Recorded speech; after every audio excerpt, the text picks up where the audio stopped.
अगर आप healthy food खाते हो और फिर भी आपको एसिडिटी, ब्लॉटिंग या कॉन्स्टिपेशन हो जाता है और घर से सुनने को मिलता है कि इतना हेल्दी फूड खाते हो फिर भी, तो ये वीडियो आपके लिए है।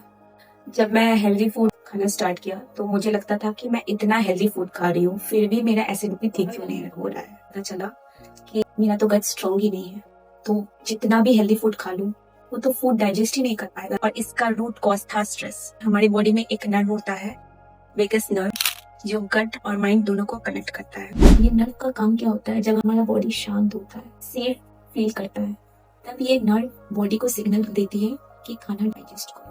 और अगर बॉडी ही शांत नहीं है, अगर हमारी नर्वस सिस्टम शांत नहीं है, तो ये नर्व वाइब्रेट मोड में चली जाती है, खाना डाइजेस्ट ही नहीं हो पाता है। तो आप जितना भी हेल्दी फूड खाना खा लो, अगर आपका माइंड शांत नहीं है, कुछ भी काम नहीं करने वाला है। एक एग्जाम्पल से मैं समझाती हूँ। स्कूल टाइम में हमारी एग्जाम्स होती थी, हम कितना स्ट्रेस में होते थे। उस टाइम क्या होता था, हमें भूख लगती ही नहीं थी और तो और हमें ब्लॉटिंग हो जाता था, एसिडिटी हो जाता था या कॉन्स्टिपेशन हो जाता था। क्यों होता था? क्योंकि हम इतना ज्यादा प्रेशर में होते थे उस वक्त। एग्जाम का प्रेशर, एग्जाम का स्ट्रेस होता था। फूड गलत नहीं है, नर्वस सिस्टम को शांत करना जरूरी है। अब स्ट्रेस कैसे मैनेज करें? सबसे पहले आप फिगर आउट करो कि आपको स्ट्रेस क्यों हो रहा है, किस वजह से हो रहा है। रिलेशनशिप, करियर, मनी या फिर हेल्थ रिलेटेड इशू है। कभी कभी इतना स्ट्रेस लिए होते हैं कि हमें समझ ही नहीं आता है और हमें लगता है कि हम तो स्ट्रेस नहीं ले रहे हैं। आपको खुद एक फील होगा, एक भारी भारी सा पन।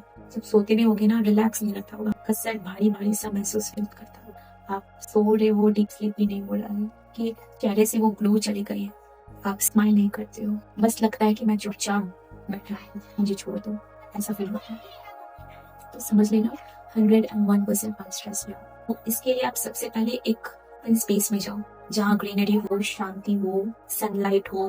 सबसे अच्छा होगा पार्क में जा सकते हो, टेरेस। अगर आपको अपने थॉट्स को ऑब्जर्व करना है, फोन को साइड रखिएगा, हो सके तो मत लेकर चलिएगा। और साथ ही साथ प्राणायाम स्टार्ट कीजिए। 3 बेस्ट प्राणायाम है। पहला है अनुलोम विलोम, 5 टाइम्स करना है, ईच नॉस्ट्रल, एकदम स्लोली करना है। और दूसरा है भ्रामरी प्राणायाम। इसके बारे में कोई ज्यादा नहीं बोलता, but it is a magic. ज्यादा नहीं, आपको 5 करना है। लेकिन जिनको ऑपरेशन हुआ है या कान रिलेटेड कोई प्रॉब्लम है या पी लो है, तो ये भ्रामरी प्राणायाम अवॉइड कीजिएगा। और थर्ड है ओम का उच्चारण।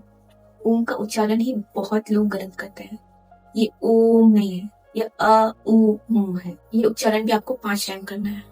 ऑटोमेटिकली आपका माइंड रिलैक्स हो जाएगा। रिलैक्स होने के बाद आपको सबसे इम्पोर्टेंट टास्क आपको फिगर आउट करना है कि रियल प्रॉब्लम क्या है। अगर रियल प्रॉब्लम मनी रिलेटेड है तो आपको वो प्रॉब्लम सॉल्व करना है, क्योंकि माइंड रिलैक्स करने पे, स्ट्रेस रिड्यूस करने से आपका प्रॉब्लम सॉल्व नहीं हो जाएगा। वो प्रॉब्लम के जड़ पे जाना है। For example money related problem है तो आपको कोई जॉब या फिर कोई काम करना होगा जिससे आपका इनकम आ सके, तभी आपकी प्रॉब्लम खत्म होगी। माइंड सबसे पहले आता है, उसके बाद वो हमारी नर्वस सिस्टम बस थोड़ा कामनेस मांग रही है, हमारी बॉडी हमसे थोड़ा सा सुकून मांग रही है। अगर फिर भी आपको कोई क्वेश्चन या डाउट हो माइंड में तो